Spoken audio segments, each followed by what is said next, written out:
بسم اللہ الرحمن الرحیم نحمدہ ونصلی علی رسولہ الکریم اما بعد۔ مسائل اور ان کا حل کے سلسلے کے ساتھ ایک بار پھر آپ کی خدمت میں حاضر ہوں۔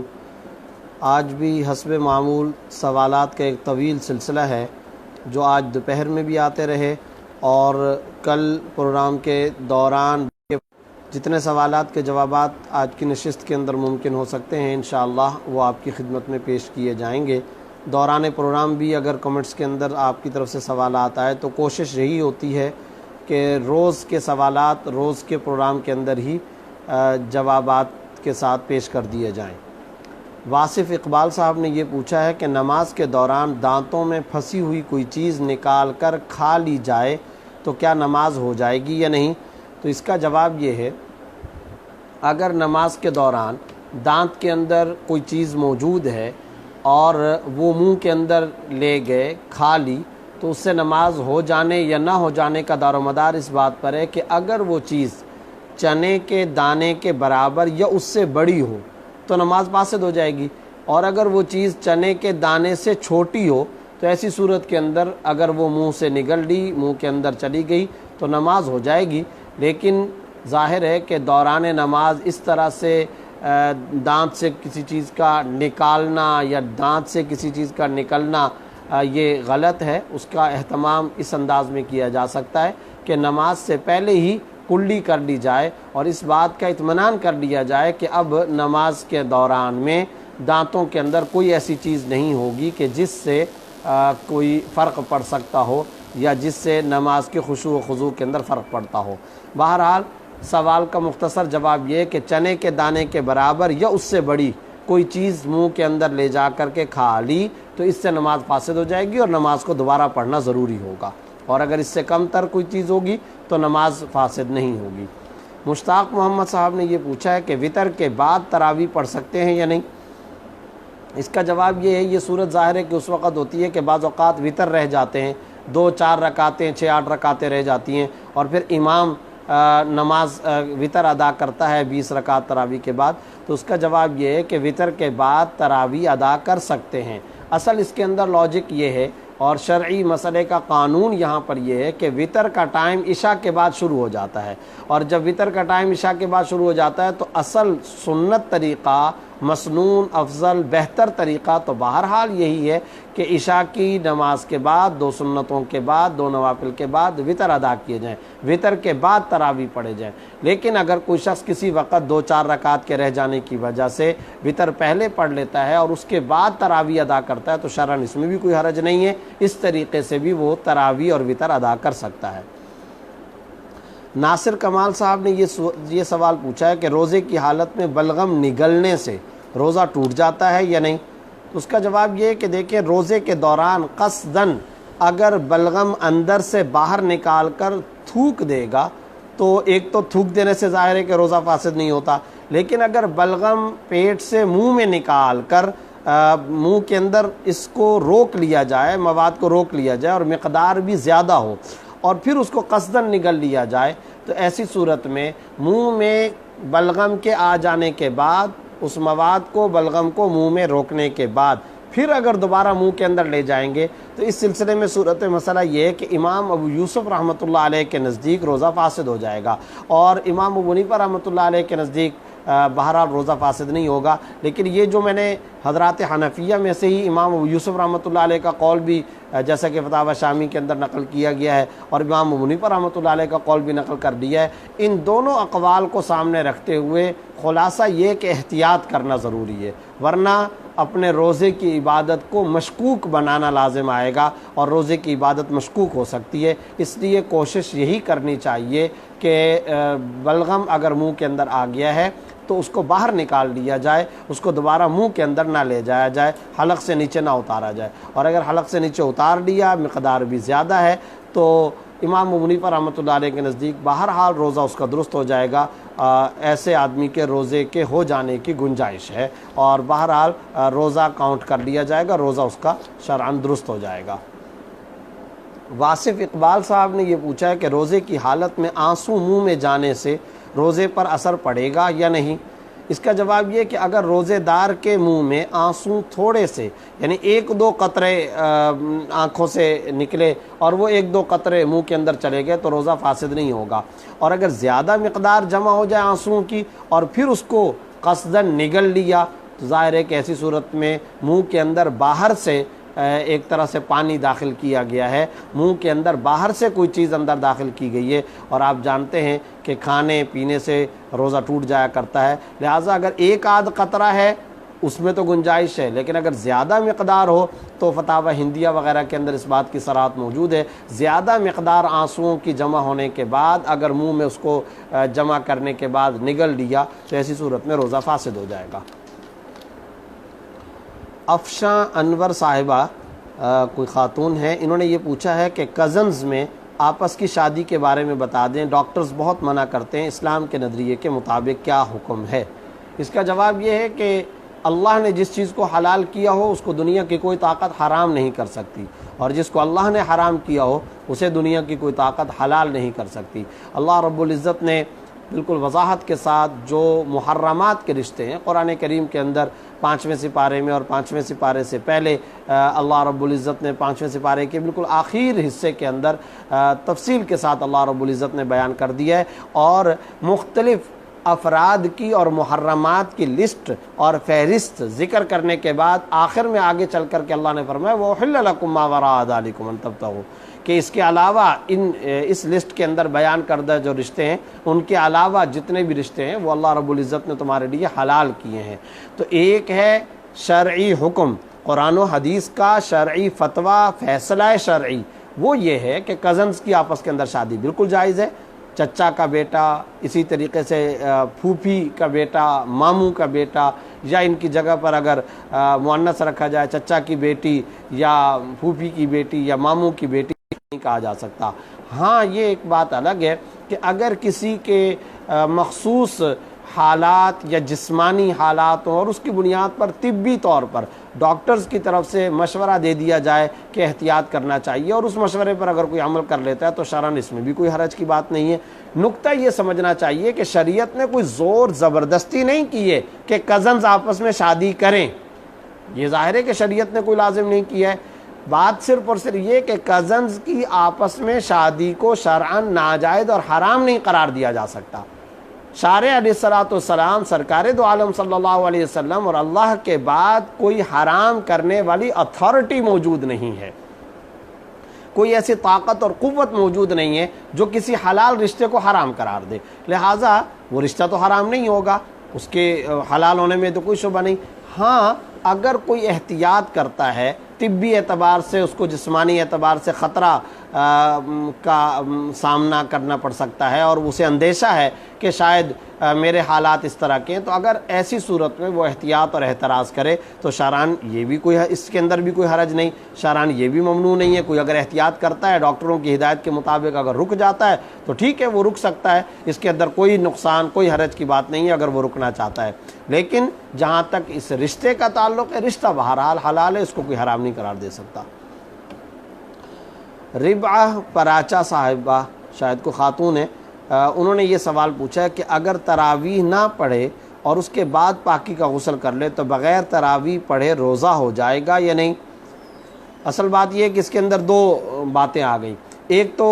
عام طور پر چونکہ ہمارے معاشرے میں یہ بات مشہور ہے کہ اگر کوئی آدمی تراویح نہیں پڑھتا تو اس کا روزہ ہو جائے گا یا نہیں، یہ عام طور پر پوچھا جاتا ہے۔ تو بات یہ ہے کہ قرون خیر کے اندر تو یہ سوال پیدا ہی نہیں ہوتا تھا، اولیاء کرام، تابعین، بزرگان دین اور سلف صالحین کے زمانے میں کبھی یہ سوال نہیں پیدا ہوا کہ اگر کوئی تراویح نہ پڑھے تو اس کا روزہ ہو جائے گا ہی نہیں۔ آج کے دور میں یہ سوال کثرت کے ساتھ ہمارے معاشرے میں بار بار پوچھا جاتا ہے، کیوں؟ وجہ اس کی یہ کہ بہت سارے ایسے لوگ ہیں جو روزہ رکھتے ہیں تراویح نہیں پڑھتے، اور بعض اللہ کے ایسے بندے ہیں جو تراویح پڑھتے ہیں روزہ نہیں رکھتے۔ تو ظاہر ہے بات یہ ہے، قرآن کریم کا فیصلہ ہے مَن يَعْمَلْ مِثْقَالَ ذَرَّةٍ خَيْرًا يَرَهُ وَمَن يَعْمَلْ مِثْقَالَ ذَرَّةٍ شَرًّا يَرَهُ، جو ذرے کے برابر بھی اچھا عمل کرے گا تو اس کا اجر پائے گا، اور جو ذرے کے برابر بھی برا عمل کرے گا تو اس کی سزا پائے گا۔ یہ تو قرآن کریم کا واضح فیصلہ ہے۔ اب اگر کوئی روزہ رکھتا ہے اور تراویح نہیں پڑھتا تو روزہ اس کا درست ہو جائے گا، روزہ ایک اسٹرکچر کا نام ہے، صبح صادق سے لے کر غروب آفتاب تک وہ کھائے نہیں پیے نہیں، ازدواجی تعلق قائم نہ کرے، تو روزہ تو اس کا بلا شبہ درست ہو جائے گا۔ روزے کے درست ہونے میں تو شرعاً کوئی حرج کی بات نہیں ہے، روزے پر کوئی افیکٹ نہیں پڑے گا، لیکن چونکہ اس نے تراویح نہیں پڑھی ہے تو تراویح نہ پڑھنے کا گناہ اس کے سر پر ہوگا۔ اسی طریقے سے اگر کوئی برعکس کر لیتا ہے، رات کو تراویح پڑھتا ہے لیکن روزہ نہیں رکھتا، تو تراویح پڑھنے کا اجر و ثواب اپنی جگہ محفوظ ہے، وہ یقیناً اس کو اجر و ثواب ملے گا، لیکن روزہ نہ رکھنے کا، اور روزہ تو ایک فرض ہے، فریضہ کو پورا نہ کرنے کا جو زبردست گناہ ہے اور بلکہ گناہ کبیرہ ہے، تو ظاہر ہے وہ گناہ تو اس کے سر پر ہوگا۔ تو ایک تو یہ بات ذہن کے اندر رکھ لینی چاہیے، جیسا کہ یہ بہن نے پوچھا ہے کہ بغیر تراویح پڑھے روزہ ہو جائے گا یا نہیں، تو اس کا جواب یہ کہ بغیر تراویح پڑھے روزہ تو ہو جائے گا، لیکن تراویح نہ پڑھنے کا گناہ ہوگا۔ ساتھ میں انہوں نے سوال کے اندر یہ پوچھا ہے کہ اگر تراویح نہیں پڑھے اور اس کے بعد پاکی کا غسل کر لے۔ دیکھیں، اگر تو پاکی آ چکی ہے اور خاتون کو مخصوص ایام سے پاکی کا وقت آ چکا ہے اور ادھر سے عشاء کا وقت ہے، تراویح کا وقت ہے، تو اسے جلد سے جلد غسل کر لینا چاہیے، بلکہ غسل کرنا لازم ہے، اس لیے کہ غسل کرے تاکہ وہ فریضہ صلاۃ عشاء، فریضہ صلاۃ عشاء اور اس کے بعد تراویح کی جو سنت ہے وہ ادا کر سکے۔ تو اصل بات تو یہی ہے کہ اسے جلد سے جلد غسل کر لینا چاہیے۔ پاکی کا وقت آ جانے کے بعد بھی فرض غسل کے اندر تاخیر کرنا یہ بالکل نامناسب ہے، ناجائز ہے، غلط ہے۔ ہاں، اب اگر آخری حصہ اس کا یہی ہے، کسی نے اگر تراویح نہیں پڑھی اور روزہ رکھ لے تو روزہ اس کا بہرحال درست ہو جائے گا۔ بابر خان صاحب نے یہ پوچھا ہے کہ میں قطر میں رہتا ہوں، یہاں عصر کی نماز 3 بجے دن کو ہوتی ہے اور میں حنفی المسلک ہوں، تو کیا میں اس ٹائم عصر کی نماز پڑھ سکتا ہوں؟ اور مغرب کی نماز یہاں 6:27 پر ہوتی ہے۔ یہ جو بات انہوں نے پوچھی ہے کہ عصر کی نماز 3 بجے دن کو ہوتی ہے، اصل بات یہ ہے، بہت سارے ناظرین و سامعین شاید یہ بات نہ سمجھ سک رہے ہوں کہ 3 بجے ہونے کے اندر ان کو کیا رکاوٹ پیش آ رہی ہے۔ اصل مسئلہ یہ ہے کہ حنفی مسلک کے مطابق عصر کا وقت اس وقت ہوتا ہے جب ہر چیز کا سایہ، اصلی سایہ، اصل سایہ کے علاوہ ہر چیز کا سایہ دگنا ہو جائے۔ جب ہر چیز کا سایہ اس کے اصل سایہ کے علاوہ دگنا ہو جائے تو عصر کا وقت داخل ہوتا ہے۔ یہ ایک فنی اور فقہی اختلافی مسئلہ ہے، جس کا خلاصہ یہ کہ عصر کا وقت حنفی مسلک کے مطابق تاخیر سے شروع ہوتا ہے، دیر سے شروع ہوتا ہے۔ اب یہ جو صاحب ہیں جو قطر کے اندر رہتے ہیں، ان کو یہی کہا جائے گا کہ یہ اپنے حنفی مسلک کے مطابق ہی عصر کی نماز ادا کریں، اسی کی کوشش کریں۔ لیکن یہاں بعض اوقات یہ مسئلہ پیش آتا ہے کہ جماعت کی صورت ہوتی ہے، اب اگر جماعت میں وہ شریک نہیں ہوگا تو پھر علیحدہ نماز پڑھنی پڑے گی۔ تو اس کے لیے مشورہ یہ ہے کہ اگر یہ کسی دفتر کے اندر یا کسی ہم مسلک افراد کے اندر کام کرتے ہیں اور اس ملازمت اور نوکری کی جگہ یا دفتر یا اس امپلائمنٹ پلیس کے اندر جو جگہ ہے، کام کی، کاروبار، بزنس کی جو جگہ ہے، وہاں اگر اپنے ہم مسلک افراد ہوں تو پھر ایسے افراد مل کر حنفی مسلک کے مطابق یعنی تاخیر سے عصر کے اپنے حقیقی اور اصلی وقت میں ہی عصر کی نماز ادا کر لیا کریں۔ لیکن اگر ایسی صورت نہیں بن سکتی اور ایسے افراد بھی میسر نہیں ہے کہ یہ جماعت کریں، تو پھر بعض حضرات کے مطابق چونکہ خود فقہائے حنفیہ میں صاحبین کے نزدیک اس کی گنجائش ہے، تو بعض حضرات نے اس کی بھی گنجائش دی ہے کہ نماز کی جماعت کو ترک نہ کرے، اور ایسی صورت میں اگر وہ ان حضرات کے پیچھے اپنی نماز عصر ادا کر لے گا تو بہرحال اس کی عصر کی نماز ہو جائے گی۔ فی نفسی اس کی صاحبین کے مسلک کے مطابق گنجائش معلوم ہوتی ہے۔ ربعہ پراچا صاحبہ نے ہی ایک اور سوال یہ بھیجا ہے کہ کیا ایک لڑکی پردے کی حالت میں کوچنگ جا سکتی ہے یا نہیں؟ تو بالکل صحیح ہے، اگر پردے کی حالت ہے، شرعی حدود کے مطابق وہ اگر تعلیم حاصل کرنے کے لیے، علم سیکھنے کے لیے وہ جانا چاہتی ہے تو جا سکتی ہے۔ بس اس کا اہتمام کرنا ضروری ہے کہ پردے کا بھی اہتمام کیا جائے اور اس کے ساتھ ساتھ کوشش اس بات کی جائے کہ جو کوچنگ کی سینٹر ہے، ٹیوشن کا جو پلیس ہے، جو جگہ ہے، وہاں پر لڑکیاں اور طالبات ہی پڑھتی ہوں۔ لڑکے لڑکیاں اکٹھے اگر پڑھنے کا یعنی کو ایجوکیشن کا سسٹم ہے تو ایسی صورت میں احتراز کرنا بہتر ہے، احتراز ہی کرنا چاہیے، اور احتراز کرتے ہوئے ایسی جگہ تعلیم و تعلم کا انتظام و اہتمام کرنا چاہیے جہاں طالبات ہی پڑھتی ہوں اور طالبات کے ساتھ طلبہ نہ ہوں، یعنی لڑکیاں ہی جہاں پر پڑھتی ہوں ایسی جگہ کا اہتمام اور انتظام کرنا چاہیے، کیونکہ جہاں تک کو ایجوکیشن کا تعلق ہے اس میں بہت سارے مفاسد ہوتے ہیں، بہت ساری خرابیاں ہوتی ہیں۔ کوشش کرنی چاہیے کہ ایسی خرابیوں سے اپنے آپ کو دور رکھا جائے۔ عثمان نذیر صاحب نے پوچھا ہے کہ تراویح کتنی ہے؟ اس کا جواب یہ ہے، پہلے بھی ایک پروگرام کے اندر میں ذکر کر چکا ہوں کہ مختلف احادیث سے جو بات پتہ چلتی ہے، اور تقریباً صاحب مرقات المفاتیح نے تو لکھا ہے کہ وَأَجْمَعَ الصَّحَابَہ، صحابہ کا اس بات پر اجماع ہو گیا۔ آپ جانتے ہیں کہ سیدنا فاروق اعظم رضی اللہ تعالیٰ عنہ نے تراویح کی جماعت کی ایک آرگنائزڈ شکل مرتب فرمائی تھی، اور آپ صلی اللہ علیہ وسلم کے دور کے اندر تو یہ تھا کہ آپ صلی اللہ علیہ وسلم تشریف لائے اور تراویح کی نماز ادا فرمائی، لیکن 3 دن کے بعد آپ صلی اللہ علیہ وسلم تشریف نہیں لائے۔ اس خوف سے حدیث کے اندر بالکل صراحت موجود ہے کہ کہیں یہ نماز فرض ہی نہ کر لی جائے۔ حضرت عمر رضی اللہ تعالیٰ عنہ نے باقاعدہ جماعت کا اہتمام فرمایا، وجہ اس کی یہ تھی کہ اب اس کے فرض ہو جانے کا کوئی اندیشہ نہیں تھا، اس لیے کہ اب تو ظاہر ہے حضرت فاروق اعظم رضی اللہ تعالیٰ عنہ کا دور خلافت تھا، تو فرض ہونا یا نہ ہونا اس کا تعلق تو عہد رسالت سے ہو سکتا ہے، وہ تو شارع علیہ الصلوۃ والسلام کر سکتے ہیں۔ تو اب چونکہ اس کے فرض ہو جانے کا کوئی اندیشہ نہیں تھا، اس لیے حضرت عمر رضی اللہ تعالیٰ عنہ نے باقاعدہ جماعت کی ایک آرگنائزڈ شکل مرتب فرمائی۔ تو اس کے بعد وہ کتنی رکعتیں تھیں؟ وہ 20 رکعتیں تھیں۔ مختلف کتب احادیث کے اندر 20 رکعتوں کا تذکرہ ہے، اس لیے ہم تراویح کے بارے میں یہی تصور رکھتے ہیں کہ وہ 20 ہی رکعتیں ہیں، 20 رکعت تراویح ہی کا اہتمام کرنا چاہیے۔ شہزاد یوسف صاحب نے پوچھا ہے کہ موبائل میں اگر قرآن مجید ہو تو کیا اس کو بغیر وضو کے پڑھ سکتے ہیں؟ اس کا جواب یہ ہے کہ موبائل میں اگر قرآن پاک ہو بغیر وضو کے اس کو پڑھا جا سکتا ہے۔ اس کی وجہ یہ کہ مصحف کے لیے لا یمسہ الا المطہرون، اگرچہ یہ آیت تو فرشتوں سے متعلق ہے، لیکن حضرات فقہا نے تائیداً اور استیناس کے طور پر اس آیت سے بھی استدلال کیا ہے کہ جنبی یا حائضہ یا بلا وضو والا آدمی مصحف قرآنی کو نہ چھوئے۔ جہاں تک موبائل کا تعلق ہے تو موبائل ظاہر ہے کہ مصحف قرآنی تو نہیں ہے، اور اس میں ڈیجٹ کوڈ کی شکلوں کے اندر قرآن کریم کا رسم الخط محفوظ کر دیا جاتا ہے، لہذا موبائل کو تو بغیر وضو کے اٹھایا جا سکتا ہے۔ تو بغیر وضو کے موبائل کو چھونا، موبائل کو اٹھانا جس کے اندر قرآن کریم ڈاؤن لوڈ ہوا ہو، شرعاً اس میں کوئی حرج نہیں ہے، اور اس کو بغیر وضو کے قرآن کریم کو موبائل کی مدد سے پڑھا جا سکتا ہے۔ البتہ ایک بات یہ ذہن کے اندر رکھیں کہ بغیر وضو کے تو پڑھ سکتے ہیں، لیکن اگر ناپاکی کی حالت ہو، ناپاکی سے مراد یہ ہے کہ اگر غسل فرض ہو، جنابت کی حالت ہے یا مخصوص ایام کی خواتین کو حالت ہوتی ہے، تو ایسی حالت میں قرآن کریم کی تلاوت جائز نہیں ہوتی، لہذا ایسی حالت میں چاہے موبائل سے ہو یا مصحف سے ہو یا ویسے زبانی اگر پڑھنا ہو تو وہ قرآن کریم پڑھنا جائز نہیں ہوگا، اس لیے کہ بڑی ناپاکی کی حالت ہے۔ زرین فاروق صاحب نے پوچھا ہے اگر شوہر بیوی کے حقوق ادا نہ کرے تو اس کے بارے میں بتائیں۔ شریعت کا جو نظام ہے یہ ایک چیک اینڈ بیلنس کا متوازن اور معتدل نظام ہے، کچھ شریعت میں فرائض ہیں، کچھ حقوق ہیں، اور ان دونوں کو ادا کرنا لازم ہے۔ شوہر کے ذمے بیوی کے جتنے حقوق ہیں وہ شوہر کے فرائض ہیں، اور شوہر پر لازم ہے کہ وہ بیوی کے ان حقوق کو ادا کرے۔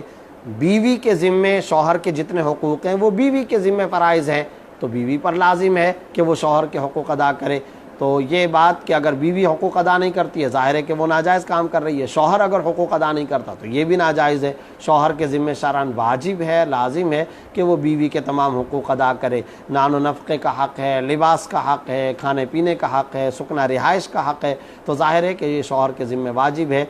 ان تمام حقوق کو ادا کرنا شوہر کے ذمہ واجب ہے۔ جتنے بھی حقوق ہیں ان تمام حقوق کو ادا کرنا لازم ہے۔ ربعہ پراچا صاحبہ نے ہی ایک اور سوال یہ پوچھا ہے کہ تراویح کے بغیر روزہ ہو جاتا ہے یا نہیں؟ میں اس کا جواب ابھی تھوڑی دیر پہلے ہی عرض کر چکا ہوں کہ روزہ ہو جاتا ہے، لیکن اگر تراویح نہیں پڑھیں گے تو یہ ایک غلط ہے، اس کا گناہ اپنی جگہ ہوگا۔ نور وزیر صاحب نے یہ پوچھا کہ فون پر اپنی اہلیہ کے ساتھ مختلف قسم کی بات کر سکتے ہیں یا نہیں؟ ظاہر ہے کہ فون پر اپنی اہلیہ کے ساتھ ہر قسم کی بات کرنا جائز ہے، جو شرعی اعتبار سے جائز بات ہے وہ جائز ہے، اور جو شرعاً ناجائز ہے وہ کسی کے ساتھ بھی کرنا جائز نہیں ہے۔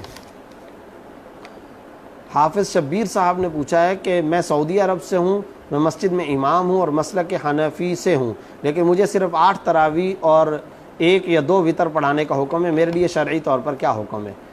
چونکہ یہ پوری تراویح باجماعت نہیں پڑھا سکتے، یعنی ان کے جو مقتدی ہیں وہ 8 تراویح پڑھ کر کے چلے جانے والے ہیں، تو ٹھیک ہے، ایسی صورت میں یہ ان کو 8 تراویح پڑھا دیں، بقیہ بعد میں اپنی 12 تراویح مکمل کر لیں، اس طریقے سے ان کی 20 تراویح ہو جائیں گی۔ تراویح کی چونکہ ہمارے نزدیک احادیث کی روح سے ہم اس کو ترجیح دیتے ہیں کہ 20 رکعتیں ہی ہیں، لہذا 20 رکعتیں ہی مکمل کرنی چاہیے۔ ارتقا محی الدین صاحب، انہوں نے پوچھا ہے کہ میرے دوست بابر شامی نے یہ پوچھا ہے کہ رمضان میں نوافل کا ثواب فرضوں کے برابر ہو جاتا ہے، لیکن اگر کسی شخص کی قضا نمازیں رہتی ہوں تو اسے نوافل پڑھنی چاہیے یا اپنی قضا نمازیں؟ یہ اہم سوال ہے۔ یہاں دو باتیں الگ الگ ہیں۔ ایک تو بات یہ ہے کہ جو نماز فرض رہ گئی وہ ذمے کے اندر ادا کرنا لازم ہے، یعنی اس کی قضا ادا کرنا لازم ہے، جب تک آپ اسے قضا نہیں کریں گے اور اسے ادا نہیں کریں گے وہ آپ کے ذمے میں رہے گی تا عمر۔ اب اگر کسی نے بالغ ہونے کے بعد فرض کرو کہ ظہر کی نماز نہیں پڑھی ہے تو وہ ظہر کی نماز ادا کرنا شرعاً لازم ہے، قضائے عمری لازم ہے، اور وہ تمام اپنی زندگی کی قضا شدہ نمازوں کو، فوت شدہ نمازوں کو ادا کرے، شرعاً واجب ہے، یہ فریضہ ہے۔ اب اس کا ایک الٹرنیٹ اور ایک متبادل بعض حضرات یہ نکالنے کی کوشش کرتے ہیں کہ چونکہ رمضان کے اندر یہ احادیث سن رکھی ہیں کہ نوافل کا ثواب فرضوں کے برابر ہوتا ہے، تو بعض لوگ یہ سمجھتے ہیں کہ ہم نوافل پڑھ لیں یا ہم نے ایک فرض پڑھ لیا تو اس کا ثواب، چونکہ ایک فرض کا ثواب 70 فرضوں کے برابر ہے، لہذا ایک فرض پڑھ لیا تو گویا 70 نمازیں ادا ہو گئی، تو یہ تصور غلط ہے۔ یاد رکھیے کہ ثواب کی کوانٹٹی بڑھ جاتی ہے، یعنی اتنے کے بجائے اتنا ثواب ہو گیا، ثواب زیادہ ہو گیا، لیکن یہ نہیں کہ وہ کئی نمازوں کے ریپلیسمنٹ ہو جائے گا، ایسا نہیں ہے، یعنی وہ نماز ایک ہی رہے گی، ہاں اس کا اجر و ثواب بہت زیادہ بڑھ جائے گا۔ تو یہ ایک اصول ذہن کے اندر رکھنا چاہیے۔ دوسری بات یہ ہے کہ رمضان کے اندر جیسا کہ ان کے دوست بابر صاحب نے پوچھا ہے کہ کیا وہ نوافل پڑھیں کیونکہ نوافل کا ثواب فرضوں کے برابر ہے، یا اپنی نمازیں جو قضا ہیں وہ، تو بھائی اگر اللہ رب العزت اس کا موقع عطا فرمائے تو نوافل بھی پڑھیں اور جو فرض نمازیں قضا رہ گئی ہیں ان کو بھی ادا کریں، یہ سب سے زیادہ مستحسن بات ہے، سب سے بہتر بات ہے۔ لیکن اگر اس کا موقع نہیں ہے یا اتنی ہمت نہیں ہے تو اب نماز پڑھنی ہے، تو اب شرعی حکم یہ ہے کہ اگر آپ نے 2 رکعتیں پڑھنی ہیں، 4 رکعتیں پڑھنی ہیں، تو اگر آپ کے ذمے فرض باقی ہیں تو پہلے فرائض کو ترجیح دیں، پہلے فرائض کو ادا کریں، فرائض کا مواخذہ ہوگا، فرائض کا قبر میں حساب ہوگا، فرائض کا قیامت والے دن پوچھا جائے گا، فرائض کا مواخذہ محاسبہ ہوگا، فرائض کے بارے میں سخت گیر باز پرس ہوگی، اور فرائض اگر نامکمل ہوں گے تو اللہ بچائے جو عام اصول حدیث اور اصول شریعت ہے وہ یہی ہے کہ اس کی سزا بھگتنی پڑے گی، جہنم میں جانا پڑے گا۔ تو سب سے پہلے تو فرائض کو پورا کریں۔ لہٰذا اگر رمضان کے اندر کچھ نماز ادا کرنے کی طبیعت ہے تو اب نوافل بھی ادا کر سکتے ہیں اور فرائض بھی ادا کر سکتے ہیں، تو دونوں ادا کریں، اور اگر نہیں تو فرائض کو ترجیح دیں، فرائض پہلے ادا کریں۔ نوافل اگر آپ نے نہیں پڑھے تو اس کا ثواب، اس کا حساب نہیں ہوگا، اس کے بارے میں پوچھ نہیں ہوگی، اس کے بارے میں مواخذہ محاسبہ نہیں ہوگا، لیکن فرائض مکمل ہونے چاہیے۔ فرائض بہرحال ذمے کے اندر لازم ہے، جب تک فرائض مکمل نہیں ہوں گے یہ ذمے کے اندر باقی رہیں گے، لہٰذا پہلے فرائض کو ترجیح دینی چاہیے، فرائض مکمل ہونے کے بعد اگر اللہ پاک موقع عطا فرمائے تو نوافل بھی پڑھ سکتے ہیں اور پڑھنا چاہیے۔ نیلوفر عرفان صاحب نے یہ پوچھا ہے بچے کو کس عمر میں روزہ رکھوانا چاہیے؟ آج کل فیشن ہے کہ بچے کی عمر 6 سال کیوں نہ ہو روزہ رکھوا دیتے ہیں، چاہے وہ بعد میں نہ رکھیں۔ بات یہ ہے کہ بالغ ہونے کے بعد نماز روزہ فرض ہے، اور جب بچہ بالغ ہو جائے تو روزہ اس کو لازمی طور پہ رکھوایا جائے اور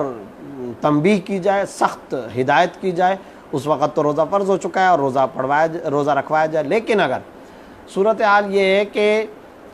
بالغ ہونے سے پہلے بچے کے اندر اگر استطاعت ہے اور اتنی ہمت ہے کہ وہ روزہ رکھ سکتا ہے تو ترغیب کے لیے، بالغ اگرچہ نہیں ہوا، ترغیب کے لیے روزہ رکھوانا ایک مستحسن فعل ہے، تاکہ اسے بھی عادت ہو، وہ بھی یوز ٹو ہونا شروع ہو، اور ایک اچھے کام کی طرف اس کا ذہن بھی منتقل اور متوجہ کیا جائے تو بہت مستحسن معاملہ ہے۔ اگر بچہ روزہ رکھنے کی استطاعت اور ہمت رکھتا ہے تو اسے روزہ رکھوایا جائے۔ لیکن جس طرح یہ سوال میں پوچھا گیا ہے کہ 6 سال ہی کی عمر ہے، اس وقت بھی اس کی صحت، جسمانی صحت کو دیکھا جائے، اگر وہ روزہ رکھنے کا شوق رکھتا ہے تو بہت اچھی بات ہے، کسی وقت روزہ رکھوا لیا جائے، اور کبھی کبھی اگر روزہ رکھوا لیا جائے گا تو بہت مستحسن بات ہے۔ لیکن اگر صورت یہ ہے کہ صرف اور صرف فیشن کے لیے، دکھاوے کے طور پہ، اور بعد میں کئی سارے گھر کے اندر بچے موجود ہیں، بالغ ہیں، ان کے وہ روزہ نہیں رکھ رہے، ان کی طرف تو روزہ رکھوانے اور روزے کا اہتمام کروانے کی والدین کی کوئی توجہ نہیں ہے، اور جو بچہ ابھی چھوٹا ہے تو فیشن کے طور پر کہ اس کی افطار پارٹی کر دی جائے گی وغیرہ، اور لوگوں کو جمع کیا جائے گا، دکھاوا کروایا جائے گا، اور اسے لازمی طور پر جبراً روزہ رکھوایا جائے، تو یہ طریقہ بہتر نہیں ہے، یہ طریقہ غلط ہے۔ جو شرعی پریورٹیز ہیں، جو شرعی وے ہے، جو سنت طریقہ ہے، اس کے مطابق چلنا چاہیے، وہ یہی ہے۔ اگر بچے میں ہمت ہے اور ذوق و شوق ہے، کسی وقت اگر اس کو روزہ رکھوا لیا جائے ترغیب کے لیے تو بہت اچھی بات ہے، اور اگر بالغ ہو چکا ہے تو پھر تو تمام روزے رکھنا فرض ہے۔ لیکن فیشن کے طور پر یا ریاکاری کے طور پر بچے سے جبراً روزہ رکھوانا یہ بہرحال درست نہیں ہے، اس سے احتراز کرنا لازم ہے۔ محمد عبداللہ صاحب نے یہ سوال پوچھا ہے کہ میرے پاس 4 تولے سونا اور 20 تولے چاندی ہے، اور وہ بیوی کا زیور ہے، اس کے علاوہ میرے پاس نقد رقم نہیں ہے، تو اس پر زکوٰۃ دینی ہے یا نہیں؟ بات یہ ہے کہ جب 4 تولہ سونا اور 20 تولہ چاندی ہے تو یقیناً اس کے اوپر زکوٰۃ فرض ہے۔ اصل بات یہ ہے کہ اگر صرف سونا ہو، صرف سونا، چاندی بالکل نہ ہو، نقد رقم بالکل نہ ہو، یعنی 1 روپیہ 4 آنے تک بھی نہ ہو، مال تجارت بھی نہ ہو، صرف سونا ہو، تو پھر ظاہر ہے کہ سونے کا نصاب 7.5 تولہ ہے۔ جب تک سونا 7.5 تولہ تک نہیں ہوگا زکوٰۃ لازم نہیں ہوگی۔ لیکن اگر سونے کے ساتھ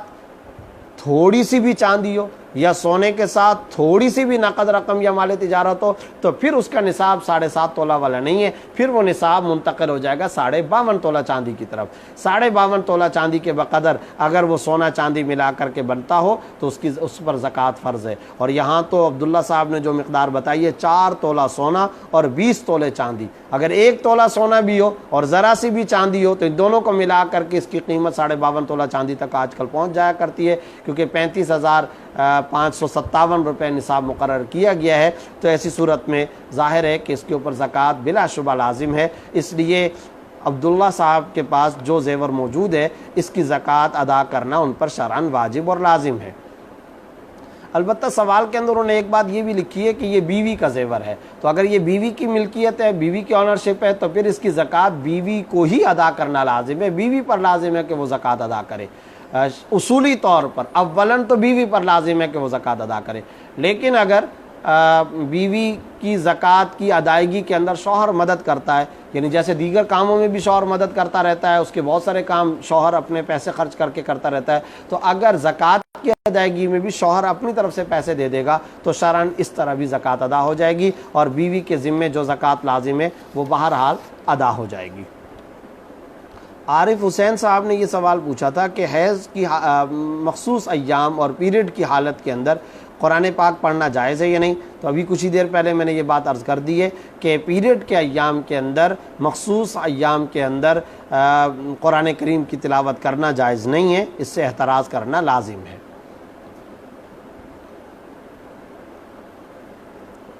یہ کسی صاحب نے سائپرس کسی ملک سے زکریہ ریاض صاحب نے یہ سوال پوچھا ہے کہ یہاں ایک دوست نے سوال پوچھا ہے کہ ایک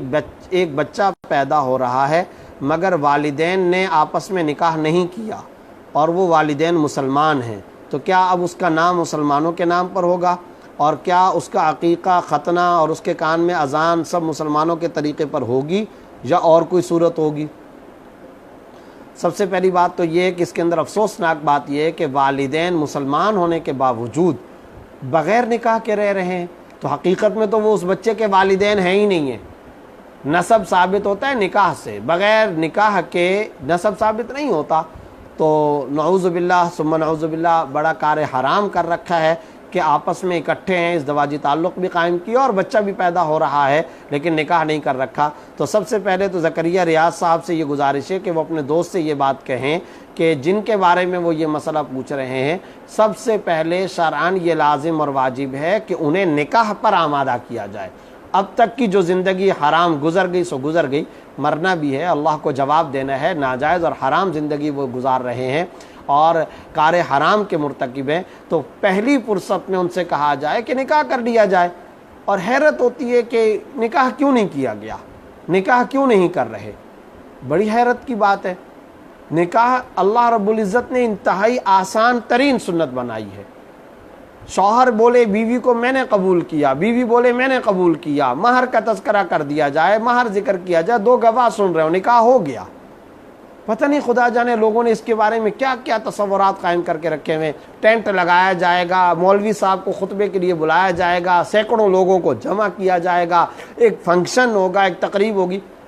اسلام نے تو ان چیزوں کو لازم نہیں کیا ہے۔ نکاح تو صرف اور صرف اس چیز کا نام ہے، شوہر بیوی کو، بیوی شوہر کو ایجاب و قبول کے جملے بولیں، میں نے قبول کیا، ادھر سے وہ بولے میں نے قبول کیا، ساتھ میں مہر مقرر کر دیا جائے، دو گواہ اس ایجاب و قبول کو سن رہے ہو، نکاح ہو گیا۔ حیران کن بات ہے کہ اتنا وقت بھی ساتھ میں گزارا، بچہ پیدا ہونے کا مرحلہ آ گیا ہے لیکن نکاح ہی نہیں کیا گیا، تو انتہائی دکھ کا، صدمے کا مقام ہے۔ سب سے پہلے تو انہیں یہی ترغیب دی جائے اور حکمت و موعظہ حسنہ کے ساتھ اس بات کی ترغیب دی جائے۔ سائپرس کسی ملک کے اندر یہ چونکہ معاملہ پیش آیا ہے اور کئی ساری جگہوں پر اس طرح کے معاملات پیش آتے ہیں، اللہ رب العزت سب مسلمانوں کی حفاظت فرمائے، تو پہلا معاملہ تو یہ ہے کہ انہیں نکاح پر آمادہ کیا جائے۔ دوسری بات یہ ہے کہ بچہ جب پیدا ہو گیا تو بچے کا تو کوئی قصور نہیں ہے، اگرچہ اس کا نسب والد سے ایسی صورت میں ثابت نہیں ہوگا، لیکن اس کی ختنہ کرائی جائے، اور بالکل یہ بات درست ہے کہ اس کا نام مسلمانوں کے نام پہ رکھا جائے، اور بالکل اسلامی نام رکھنا لازم ہے، اور ختنہ بھی اگر کوئی کرائے، اور یعنی مسلمانوں کو، وہاں کے مسلمانوں کو یہ ترغیب دی جائے گی، اور جو اس کے سو کالڈ والدین ہیں، بہرحال ان کو یہی کہا جائے گا کہ ختنہ بھی کرایا جائے۔ اور عقیقے کے بارے میں پوچھا گیا ہے تو سوال یہ ہے کہ عقیقہ کون کرے گا؟ جو والدین بنے ہوئے ہیں وہ والدین تو ہیں نہیں، تو عقیقہ کون کرے گا؟ عقیقہ ویسے بھی ایک سنت ہے، اگر کوئی مسلمان اپنی طرف سے اس بچے کا کے لیے صدقہ کچھ کر دے تو ٹھیک ہے، وہ کر سکتا ہے، لیکن افسوس کی بات یہ ہے کہ جو اصل پوچھنے کا معاملہ ہے، جو اصل کرنے کا کام ہے، وہ یہ عقیقہ یا اس کا نام وغیرہ یقیناً وہ اپنی جگہ ہے، لیکن اصل جو کرنے کا کام ہے وہ یہ کہ والدین کو سختی کے ساتھ اس بات پر آمادہ کرنے کی کوشش کی جائے کہ بہرحال وہ اس طرز زندگی کو ترک کریں، گڑ گڑا کر اللہ تعالیٰ سے اب تک کے اس تعلق پر معافی مانگیں، استغفار کریں، توبہ کریں، اور آئندہ اکٹھے رہنے کے لیے نکاح کریں۔ بغیر نکاح کے اس طرح سے زندگی نہیں گزارنی چاہیے۔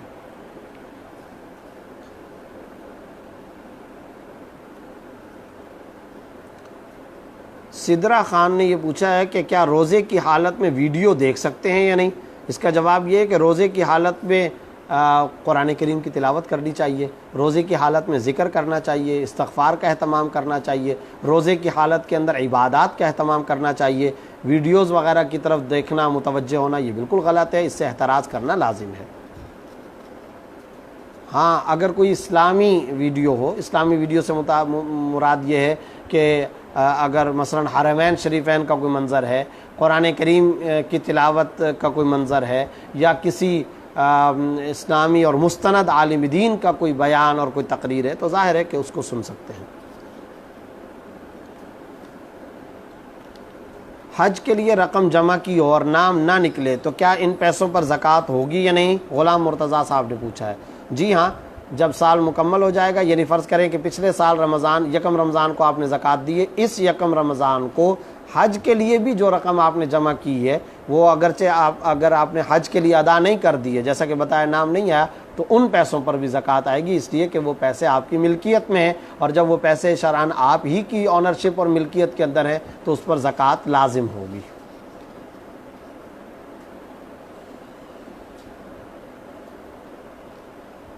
فواد علی صاحب نے پوچھا ہے کہ اگر جماعت کے دوران مسجد کا حال پر ہو جائے سائٹ پر جگہ خالی ہو لیکن ادھر جانے کے لیے نمازیوں کے سامنے سے گزرنا پڑتا ہو تو اس کا کیا حکم ہے؟ نمازیوں کے سامنے سے گزرنا جائز نہیں ہے. اگر سائٹوں کے اندر جگہ خالی ہے تو اسے چھوڑ دیا جائے. اگر تو آپ سائٹ میں اس طرح پہنچ سکتے ہیں کہ کسی نمازی کی گردن نہ پھلانگنی پڑے اور نمازی کے سامنے سے نہ گزرنا پڑے تو ایسی صورت میں تو آپ وہ سائٹوں کی جگہ جا کر پر کر دیں. لیکن اگر جیسا کہ فواد صاحب نے کہا ہے کہ نمازیوں کے سامنے سے گزرنا پڑتا ہو تو نمازی کے سامنے سے گزرنا سخت ناجائز ہے، اس سے احتراز کرنا لازم ہے.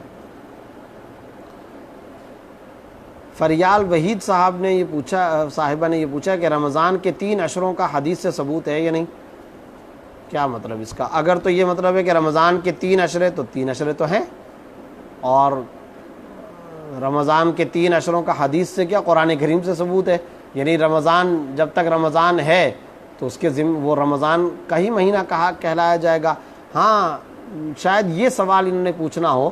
کہ رمضان کے 3 عشروں کی جو دعا ہے، جیسے کہ یا حی یا قیوم برحمتک استغیث کہا جاتا ہے کہ اس کو پہلے عشرے میں، تو میں پچھلے پروگرام کے اندر بھی یہ بات ذکر کر چکا ہوں کہ رسول اللہ صلی اللہ علیہ وسلم سے کسی بھی صحیح حدیث کے اندر اس طرح کوئی دعا منقول اور ثابت نہیں ہے کہ یہ پہلے عشرے کی دعا ہے، یہ دوسرے عشرے کی دعا ہے، یہ تیسرے عشرے کی دعا ہے. اسپیسیفک اس کے کوئی الفاظ اس طرح سے کچھ بھی نہیں ہے. ہاں ایک حدیث کے اندر یہ یقیناً آیا ہے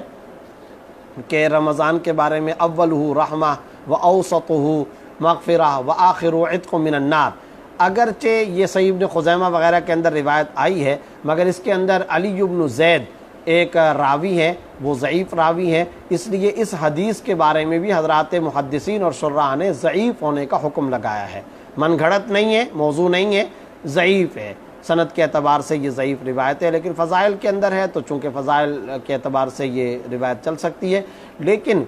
اب اسی بنیاد پر بعض مشائخ نے وہ دعا بیان کر دی ہے جو عام رحمت سے متعلق ہے. تو میں پہلے ہی ذکر کر چکا ہوں کہ پہلے عشرے دوسرے عشرے کی کوئی اسپیسیفک اور مقررہ اور کوئی فکس دعا تو رسول اللہ صلی اللہ علیہ وسلم سے ثابت نہیں ہے. لیکن اگر کوئی آدمی پہلے عشرے کو چونکہ ایک طرح سے رحمت کا عشرہ کہا گیا ہے، دوسرے کو مغفرت کا اور تیسرے عشرے کو جہنم سے خلاصی اور آزادی کا عشرہ کہا گیا ہے، لہٰذا اس مناسبت سے اگر آپ صلی اللہ علیہ وسلم کی کوئی معصور دعائیں پڑھ لیا کرے تو شرعاً اس میں کوئی حرج کی بات نہیں ہے، مستحسن ہے. لیکن بس یہ بات یاد رکھنی چاہیے شریعت کی جو بات جس حد تک ہے اس کو اسی حد تک رکھنا چاہیے، اس سے زیادہ اضافہ کرنا یا اپنی طرف سے ایڈیشن کرنا یہ درست نہیں ہے.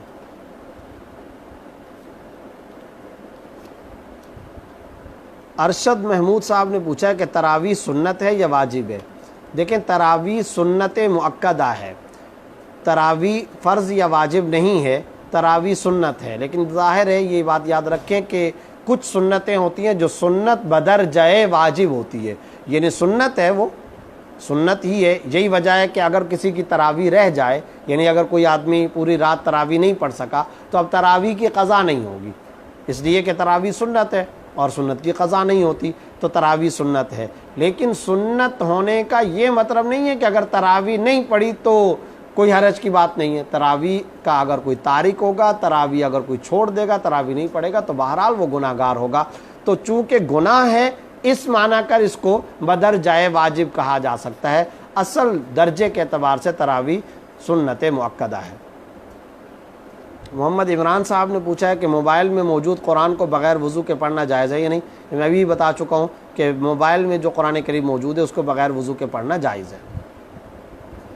فریال وحید صاحبہ نے پوچھا کہ عورت کا مسجد میں جا کر نماز پڑھنا جائز ہے یا نہیں؟ اس کا جواب یہ ہے کہ عورت کا مسجد میں جا کر نماز پڑھنا،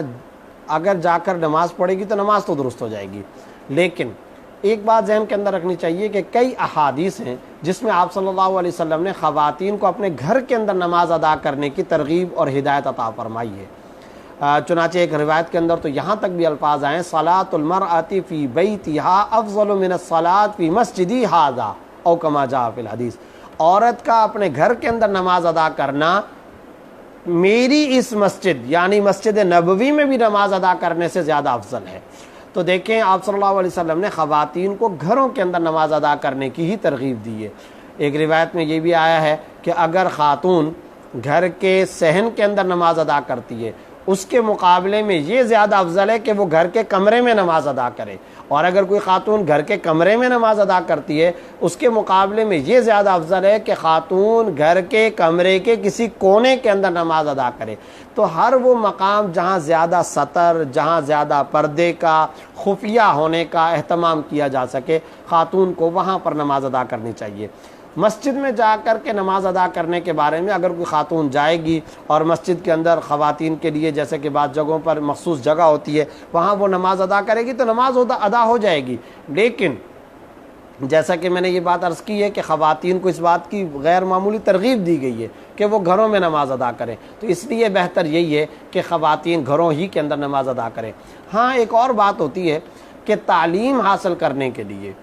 واعظ و نصیحت حاصل کرنے کے لیے، بیان اور درس قرآن میں شرکت کرنے کے لیے، علم سیکھنے کے لیے اگر خاتون مسجد کے اندر جاتی ہے تو وہ جائز ہے. اچھا، اب جب خاتون مسجد کے اندر گئی ہوئی ہے تو وہاں مسجد کے اندر جانے کے بعد اب جب نماز کا وقت آئے گا تو نماز بھی وہاں پر پڑھ لے.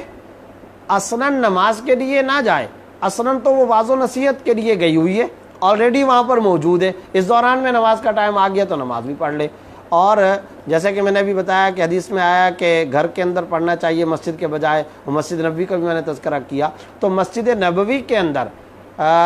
جب خاتون سلام پیش کرنے کی نیت سے جاتی ہے، سلام پیش کرنے کے لیے جا رہی ہے تو بالکل صحیح ہے، بہت مستحسن، کار ثواب ہے، اعلیٰ عمل ہے. اب جب وہ سلام پیش کرنے کے لیے گئی ہوئی ہے تو وہاں پر وہ نماز کے ٹائم نماز بھی ادا کر لے تو یہ درست ہے، اس میں کوئی حرج کی بات نہیں ہے. اور اگر اس کے علاوہ بھی وہ جا کر کے نماز مسجد نبوی کے اندر ادا کر لے گی تو بہت اچھا ہے، بالکل صحیح ہے، درست ہے، اس میں کوئی حرج کی بات نہیں ہے. لیکن جب اپنے مقام پر، اپنے ملک میں، پاکستان کے اندر، اپنے کسی اور جگہ، کسی اور ملک کے اندر، تو اس میں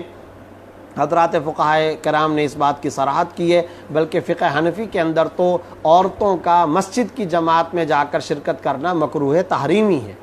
اور علامہ شامی رحمۃ اللہ علیہ نے بھی، اور اسی طرح ہندیہ کے اندر بھی عورتوں کو مسجد کے اندر جماعت میں شرکت کرنے کو مکروہ تحریمی کہا گیا، لظہور الفساد فی ھذا الزمان، کہ اس زمانے کے اندر فتنہ و فساد کا چونکہ دورہ ہے. اب اگر خاتون ہر ٹائم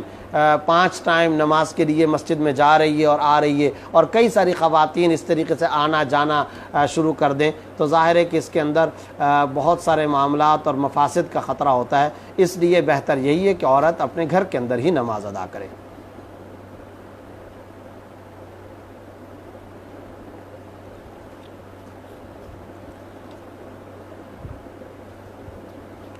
کیا رفع یدین مستحب ہے یا لازم ہے؟ محمد یاسر خان صاحب نے پوچھا ہے. نماز کے اندر اگر رفع یدین سے مراد جو نماز یعنی رکوع میں جاتے وقت رفع یدین کرنا یا رکوع سے اٹھنا، تو رفع یدین کرنا جائز ہے، بالکل جائز ہے. صحیح احادیث کے اندر اس کا ثبوت موجود ہے، صحیح بخاری کے اندر احادیث موجود ہیں، شرعاً بالکل جائز ہے. جہاں تک تعلق ہے کہ افضل کیا ہے، رفع یدین کرنا افضل ہے یا رفع یدین نہ کرنا افضل ہے، تو فقہ حنفی کے روح سے رفع یدین نہ کرنا افضل ہے. متعدد احادیث ہیں اور رسول اللہ صلی اللہ علیہ وسلم کا جو آخری عمل تھا وہ ترک رفع یدین کا تھا، تو اس لیے ہم زیادہ افضل، زیادہ اولا، زیادہ انسب اور مناسب یہی سمجھتے ہیں کہ رفع یدین کے بغیر نماز ادا کی جائے. لیکن مسئلہ پوچھ لیا گیا اور مسئلہ میں نے ذکر کر دیا. یاد رکھیے اس مسئلے میں بھی اور دیگر اختلافی مسائل کے اندر بھی ان مسائل کو ایشو نہیں بنانا چاہیے. ان مسائل کی وجہ سے بحث و مباحثے کا دروازہ کھولنا اور ان مسائل کی وجہ سے امت میں انتشار پیدا کرنا، فساد پیدا کرنا، امت کے اندر لڑائی جھگڑے پیدا کرنا، یہ محمد الرسول اللہ صلی اللہ علیہ وسلم کی امت پہلے ہی بہت ٹوٹی ہوئی ہے، اسے بڑے صدمے لاحق ہیں، بڑی انتشار کا شکار ہے یہ امت. نبی مکرم، نبی مہربان صلی اللہ علیہ وسلم اپنی امت کے اختلاف کو برداشت اور پسند نہیں کر سکتے. تو خدا را شرعی مسئلے، جزوی مسئلے کو بنیاد بنا کر بحث و مباحثہ کا دروازہ کھولنا اور ایک لمبی چوڑی ڈیبیٹ کا دروازہ کھولنا یہ بالکل مستحسن فعل نہیں ہے. اس سے احتراز کیا جائے. مسئلہ پوچھا گیا تو مسئلہ بتا دیا گیا، اور آپ اگر مطالعہ کرنا چاہیں تو مطالعہ بھی کر سکتے ہیں، لیکن اس کی بنیاد پہ جھگڑے کرنا، بحثیں کرنا یہ بالکل خلاف شریعت تصور ہے. اس تصور سے احتراز کرنا لازم ہے. اپنا عمل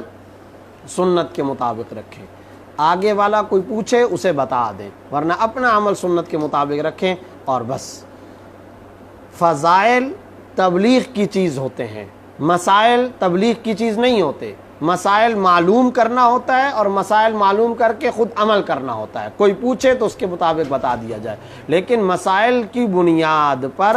بحث و مباحثہ کرنا اور ڈیبیٹ کرنا یہ بالکل غلط ہے۔ یہ ڈیبیٹ اور بحث و مباحثہ انتشار کی شکل اختیار کرنا جائز نہیں، اس سے احتراز کیا جائے۔ ثاقب علی صاحب نے یہ پوچھا ہے کہ نماز کے لیے نیت کے الفاظ زبان سے ادا کرنا ضروری ہے؟ یاد رکھیں کہ نیت کے جو الفاظ ہیں وہ زبان سے ادا کرنا شرعاً کوئی ضروری نہیں ہے۔ جیسا کہ آج کل ہمارے ہاں ایک نیت کے الفاظ ہیں، باقاعدہ میں نیت کرتا ہوں 4 رکعت نماز فرض ظہر واسطے اللہ کے، منہ میرا خانہ کعبہ شریف کی طرح، پیچھے اس امام، یہ جو پوری کی پوری ایک گردان ہے، یہ شرعاً کوئی لازم اور واجب نہیں ہے۔ اصل بات یہ کہ نماز کی نیت دل سے کی جائے۔ نیت دل کے ارادے کا نام ہے، دل کے قصد کا نام ہے، تو اس وقت دل کو متوجہ کر کے بس دل میں یہ تصور باندھا جائے کہ میں اس وقت ظہر کے فرض ادا کر رہا ہوں، میں عصر کے فرض ادا کر رہا ہوں، بس میں اس وقت سنت نماز پڑھ رہا ہوں، میں اس وقت نفل نماز ادا کر رہا ہوں، یہ دل کے اندر تصور کرنا چاہیے۔ لیکن حضرات فقہائے کرام نے موجودہ دور کے اندر یہ بات بھی ساتھ ساتھ لکھی ہے کہ چونکہ آج کل خیالات اور وساوس کا دورہ ہے، نماز کی طرف تو جا رہے ہیں لیکن دماغ وہ دکان کی طرف لگا ہوا ہے، کھیتی باڑی کی طرف لگا ہوا ہے، بزنس و تجارت کی طرف لگا ہوا ہے، اور چونکہ ذہن بکھرا ہوا اور منتشر رہتا ہے، تو ایسی صورت میں اگر کوئی آدمی زبان سے بھی نیت ادا کرتا ہے، اور یہ الفاظ جو میں نے ابھی پڑھے، یہ الفاظ اگر کوئی ادا کرتا ہے اس ارادے سے کہ جب میں یہ الفاظ ادا کروں گا تو دل بھی متوجہ ہو جائے گا، دل بھی اس طرف متوجہ ہو جائے گا، تو یہ الفاظ پڑھنا درست ہے، اس میں شرعاً کوئی حرج کی بات نہیں۔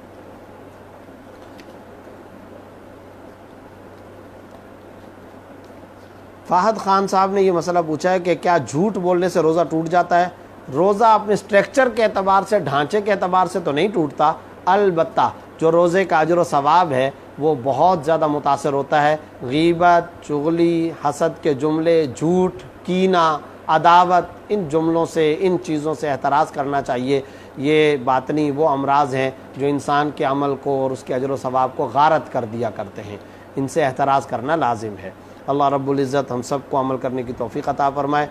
کچھ اور بھی سوالات رہ گئے ہیں، اس کے ساتھ ہی آج کی نشست کا وقت ختم ہوتا ہے۔ بقیہ سوالات کے جوابات انشاءاللہ کل کی نشست میں پیش کیے جائیں گے۔ تب تک کے لیے اجازت۔ السلام علیکم ورحمۃ اللہ وبرکاتہ۔